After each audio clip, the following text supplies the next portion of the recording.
কোন বিলটি একটু রিপিট আমানত আমানত সুরক্ষা বিল 2026। ব্যাংক আমানত। ধন্যবাদ মাননীয় স্পিকার। আমি আমির খসরু মাহমুদ চৌধুরী, অর্থমন্ত্রী। বাংলাদেশ ব্যাংক আমানত বীমা আইন 2000 রহিতপূর্বক যুগোপযোগী করিয়া পুনঃপ্রণয়ন কল্পে আনিত একটি বিল আমানত সুরক্ষা বিল 2026 এই মহান সংসদে উত্থাপনের জন্য অনুমতি প্রার্থনা করছি। ধন্যবাদ মাননীয় স্পিকার। মাননীয় মন্ত্রী, আপনি বিলটি উত্থাপন করুন। মাননীয় স্পিকার, আপনাকে ধন্যবাদ। আমি আমির খসরু মাহমুদ চৌধুরী, অর্থমন্ত্রী। ব্যাংক আমানত বীমা আইন 2000 রহিতপূর্বক যুগোপযোগী করিয়া পুনঃপ্রণয়ন কল্পে আনিত একটি বিল আমানত সুরক্ষা বিল 2026 এই মহান সংসদে উত্থাপন করছি। মাননীয় স্পিকার, আপনাকে ধন্যবাদ। আমানত সুরক্ষা বিল 2026 সংসদে উত্থাপিত হলো।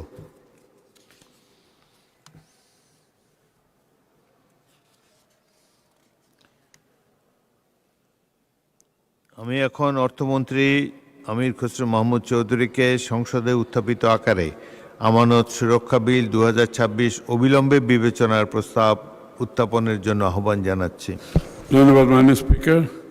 আমি আমির খসরু মাহমুদ চৌধুরী, অর্থমন্ত্রী, প্রস্তাব করছি যে ব্যাংক আমানত বীমা আইন 2000 রহিতপূর্বক যুগোপযোগী করিয়া পুনঃপ্রণয়ন কল্পে আনিত বিলটি আমানত সুরক্ষা বিল 2026 মহান সংসদে অবিলম্বে বিবেচনার জন্য গ্রহণ করা হোক। ধন্যবাদ মাননীয় স্পিকার। সংসদের সামনে প্রশ্ন হচ্ছে, সংসদে উত্থাপিত আকারে আমানত সুরক্ষা বিল 2026 অবিলম্বে বিবেচনার জন্য গ্রহণ করা হোক। যারা এই প্রস্তাবের পক্ষে আছেন তারা হাঁ বলুন। যারা এই প্রস্তাবের বিপক্ষে আছেন তারা না বলুন।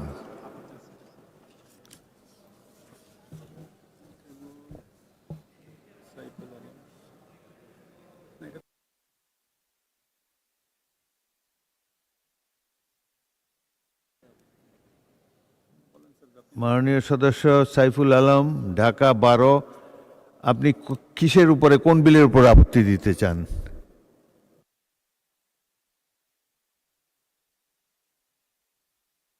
মাইক দেন। মাননীয় স্পিকার, আপনাকে ধন্যবাদ। আমি ব্যাংক রেজুলেশন অধ্যাদেশ 2025 সংরক্ষণের পক্ষে কথা বলতেছিলাম। এটা তো উত্থাপন করা হয় না, এই নামে কোনো বিল নাই তো এখন। আচ্ছা আচ্ছা, থ্যাংক ইউ। জি, স্বাগতম। My God. মাননীয় সদস্য আরও মনোযোগী হবেন। আইন প্রণয়ন কর্মসূচির মাধ্যমে আপনি বাধা দিচ্ছেন। এনিওয়ে, সংসদের সামনে প্রশ্ন হলো, সংসদে উত্থাপিত আকারে আমানত সুরক্ষা বিল 2026 অবিলম্বে বিবেচনার জন্য গ্রহণ করা হোক। যারা এই প্রস্তাবের পক্ষে আছেন তারা হাঁ বলুন। যারা এই প্রস্তাবের বিপক্ষে আছেন তারা না বলুন। আমার মনে হয় হাঁ জয়যুক্ত হয়েছে, হাঁ জয়যুক্ত হয়েছে, হাঁ জয়যুক্ত হয়েছে। অতএব সংসদে উত্থাপিত আকারে আমানত সুরক্ষা বিল 2026 অবিলম্বে বিবেচনার জন্য গৃহীত হলো। মাননীয় সদস্যবৃন্দ, বিলটির উপরে দফাওয়ারি কোনো সংশোধনী নেই। আমি এখন বিলের দফাগুলো সংসদের সামনে পেশ করছি। সংসদের সামনে প্রশ্ন হচ্ছে, বিলের দফা 2, 3, 4, 5, 6, 7, 8, 9, 10, 11, 12, 13, 14, 15, 16, 17, 18, 19, 20, 21, 22, 23, 24, 25, 26, 27, 28, 29, 30, 31, 32, 33, 34, 35 ও 36 এই বিলের অংশ হিসাবে গ্রহণ করা হোক। যারা এই প্রস্তাবের পক্ষে আছেন তারা হাঁ বলুন। যারা এই প্রস্তাবের বিপক্ষে আছেন তারা না বলুন। আমার মনে হয় হাঁ জয়যুক্ত হয়েছে, হাঁ জয়যুক্ত হয়েছে, হাঁ জয়যুক্ত হয়েছে। অতএব বিলের দফা 2, 3, 4, 5, 6, 7, 8, 9, 10, 11, 12, 13, 14, 15, 16, 17, 18, 19, 20, 21, 22, 23, 24, 25, 26, 27, 28, 29, 30, 31, 32, 33, 34, 35 ও 36 এই বিলের অংশ হিসাবে গৃহীত হলো। সংসদের সামনে প্রশ্ন হচ্ছে, বিলের 1 দফা, বলবৎকরণ দফা, প্রস্তাবনা, প্রবর্তন এবং শিরোনামা এই বিলের অংশ হিসাবে গ্রহণ করা হোক।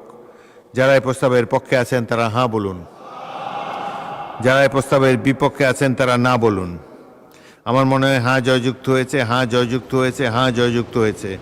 অতএব বিলের 1 দফা, বলবৎকরণ দফা, প্রস্তাবনা, প্রবর্তন এবং শিরোনামা এই বিলের অংশ হিসাবে গৃহীত হলো। মাননীয় অর্থমন্ত্রী আমির খসরু মাহমুদ চৌধুরী, আপনি এই বিলটি পাশ করার প্রস্তাব উত্থাপন করতে পারেন। ধন্যবাদ মাননীয় স্পিকার। আমি আমির খসরু মাহমুদ চৌধুরী অর্থমন্ত্রী প্রস্তাব করছি যে ব্যাংক আমানত বীমা আইন 2000 রহিতপূর্বক যুগোপযোগী করিয়া পুনঃপ্রণয়নকল্পে আনিত বিলটি আমানত সুরক্ষা বিল 2026 মহান সংসদে উত্থাপিত আকারে পাশ করা হোক।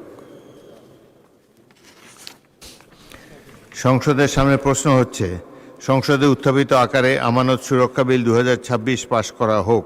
যারা এই প্রস্তাবের পক্ষে আছেন তারা হাঁ বলুন। যারা এই প্রস্তাবের বিপক্ষে আছেন তারা না বলুন। আমার মনে হয় হাঁ জয়যুক্ত হয়েছে, হাঁ জয়যুক্ত হয়েছে, হাঁ জয়যুক্ত হয়েছে। অতএব সংসদে উত্থাপিত আকারে আমানত সুরক্ষা বিল 2026 সর্বসম্মতিক্রমে পাশ হলো। আমি এখন অর্থমন্ত্রী আমির খসরু মাহমুদ চৌধুরীকে the exercise and salt amendment bill 2026 উত্থাপনের অনুমতি প্রার্থনার জন্য আহ্বান জানাচ্ছি। ধন্যবাদ মাননীয় স্পিকার।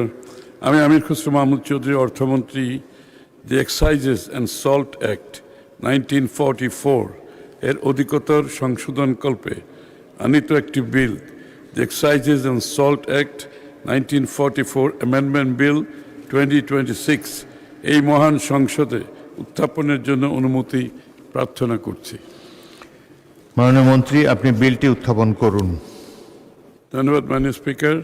আমি আমির খসরু মাহমুদ চৌধুরী অর্থমন্ত্রী the excises and salt act 1944 এর অধিকতর সংশোধনকল্পে আনিত একটি bill, the excises and salt act 1944 amendment bill 2026 এই মহান সংসদে উত্থাপন করছি।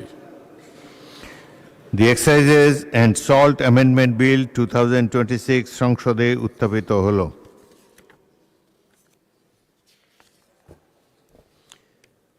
আমি এখন মাননীয় অর্থমন্ত্রীকে সংসদে উত্থাপিত আকারে দি excises and salt amendment bill 2026 অবিলম্বে বিবেচনার প্রস্তাব উত্থাপনের জন্য আহ্বান জানাচ্ছি।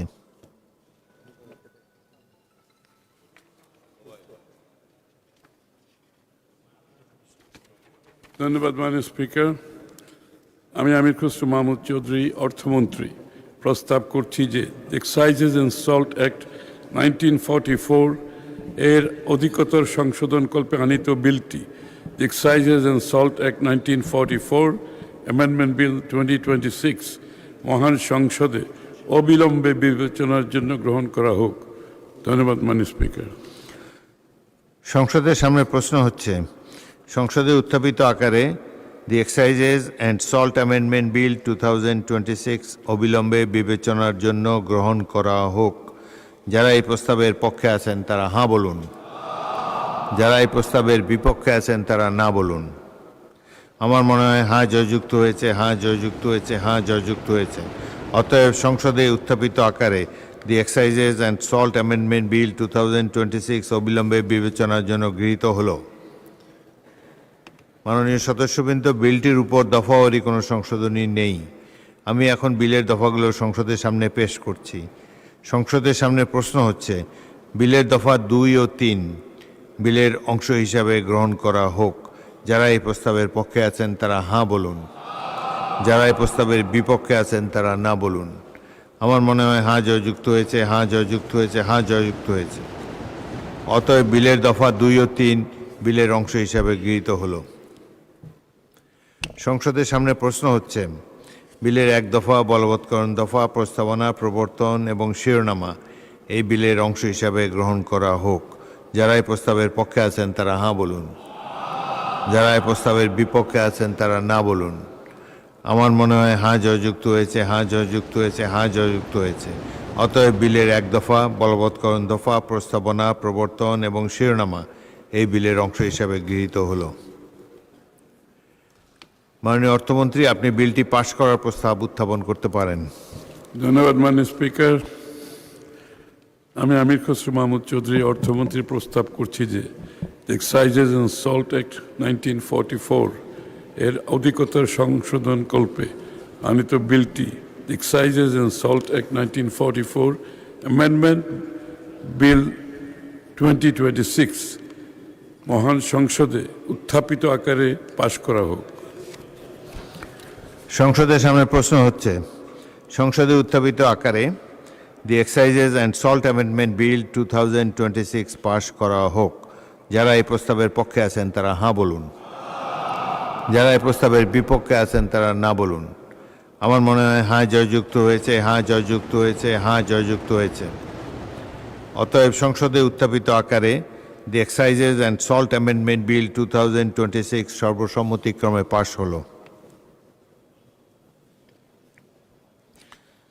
আমি এখন মাননীয় অর্থমন্ত্রী আমির খসরু মাহমুদ চৌধুরীকে মূল্য সংযোজন কর ও সম্পূরক শুল্ক সংশোধন বিল 2026 উত্থাপনের অনুমতি প্রার্থনার জন্য আহ্বান জানাচ্ছি। ধন্যবাদ মাননীয় স্পিকার। আমি আমির খসরু মাহমুদ চৌধুরী অর্থমন্ত্রী মূল্য সংযোজন কর ও সম্পূরক শুল্ক আইন 2012 এর অধিকতর সংশোধন কল্পে আনিত একটি বিল মূল্য সংযোজন কর ও সম্পূরক শুল্ক সংশোধন বিল 2026 এই মহান সংসদে উত্থাপনের জন্য অনুমতি প্রার্থনা করছি। আপনাকে ধন্যবাদ মাননীয় স্পিকার। মাননীয় মন্ত্রী, আপনি বিলটি উত্থাপন করুন। ধন্যবাদ মাননীয় স্পিকার। আমি আমির খসরু মাহমুদ চৌধুরী অর্থমন্ত্রী মূল্য সংযোজন কর ও সম্পূরক শুল্ক আইন 2012 এর অধিকতর সংশোধন কল্পে আনিত একটি বিল মূল্য সংযোজন কর ও সম্পূরক শুল্ক সংশোধন বিল 2026 এই মহান সংসদে উত্থাপন করছি। ধন্যবাদ মাননীয় স্পিকার। মূল্য সংযোজন কর ও সম্পূরক শুল্ক সংশোধন বিল 2026 সংসদে উত্থাপিত হলো।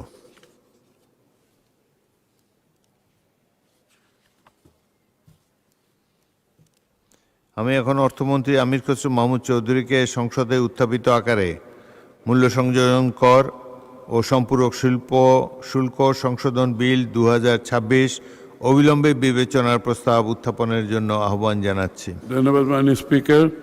আমি আমির খসরু মাহমুদ চৌধুরী অর্থমন্ত্রী প্রস্তাব করছি যে মূল্য সংযোজন কর ও সম্পূরক শুল্ক আইন 2012 এর অধিকতর সংশোধন কল্পে আনিত বিলটি মূল্য সংযোজন কর ও সম্পূরক শুল্ক সংশোধন বিল 2026 মহান সংসদে অবিলম্বে বিবেচনার জন্য গ্রহণ করা হোক। ধন্যবাদ মাননীয় স্পিকার। সংসদের সামনে প্রশ্ন হচ্ছে সংসদে উত্থাপিত আকারে মূল্য সংযোজন কর ও সম্পূরক শুল্ক সংশোধন বিল 2026 অবিলম্বে বিবেচনার জন্য গ্রহণ করা হোক। যারা এই প্রস্তাবের পক্ষে আছেন তারা হাঁ বলুন, যারা এই প্রস্তাবের বিপক্ষে আছেন তারা না বলুন। আমার মনে হয় হাঁ জয়যুক্ত হয়েছে, হাঁ জয়যুক্ত হয়েছে, হাঁ জয়যুক্ত হয়েছে। অতএব সংসদে উত্থাপিত আকারে মূল্য সংযোজন কর ও সম্পূরক শুল্ক সংশোধন বিল 2026 অবিলম্বে বিবেচনার জন্য গৃহীত হলো। মাননীয় সদস্যবৃন্দ, বিলটির উপর দফাওয়ারি কোনো সংশোধনী নেই। আমি এখন বিলের দফাগুলো সংসদের সামনে পেশ করছি। সংসদের সামনে প্রশ্ন হচ্ছে বিলের দফা 2, 3, 4, 5 এই বিলের অংশ হিসাবে গ্রহণ করা হোক। যারা এই প্রস্তাবের পক্ষে আছেন তারা হাঁ বলুন, যারা এই প্রস্তাবের বিপক্ষে আছেন তারা না বলুন। আমার মনে হয় হাঁ জয়যুক্ত হয়েছে, হাঁ জয়যুক্ত হয়েছে, হাঁ জয়যুক্ত হয়েছে। অতএব বিলের দফা 2, 3, 4 ও 5 এই বিলের অংশ হিসাবে গৃহীত হলো। সংসদের সামনে প্রশ্ন হচ্ছে বিলের 1 দফা, বলবৎকরণ দফা, প্রস্তাবনা, প্রবর্তন এবং শিরোনামা এই বিলের অংশ হিসাবে গ্রহণ করা হোক। যারা এই প্রস্তাবের পক্ষে আছেন তারা হাঁ বলুন, যারা এই প্রস্তাবের বিপক্ষে আছেন তারা না বলুন। আমার মনে হয় হাঁ জয়যুক্ত হয়েছে, হাঁ জয়যুক্ত হয়েছে, হাঁ জয়যুক্ত হয়েছে। অতএব বিলের 1 দফা, বলবৎকরণ দফা, প্রস্তাবনা, প্রবর্তন এবং শিরোনামা এই বিলের অংশ হিসাবে গৃহীত হলো। মাননীয় অর্থমন্ত্রী, আপনি এখন বিলটি পাশ করার প্রস্তাব উত্থাপন করতে পারেন। ধন্যবাদ মাননীয় স্পিকার।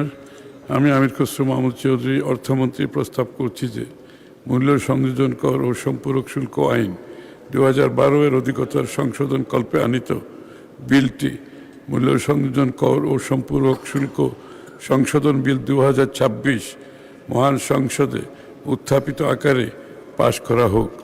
আপনাকে ধন্যবাদ মাননীয় স্পিকার।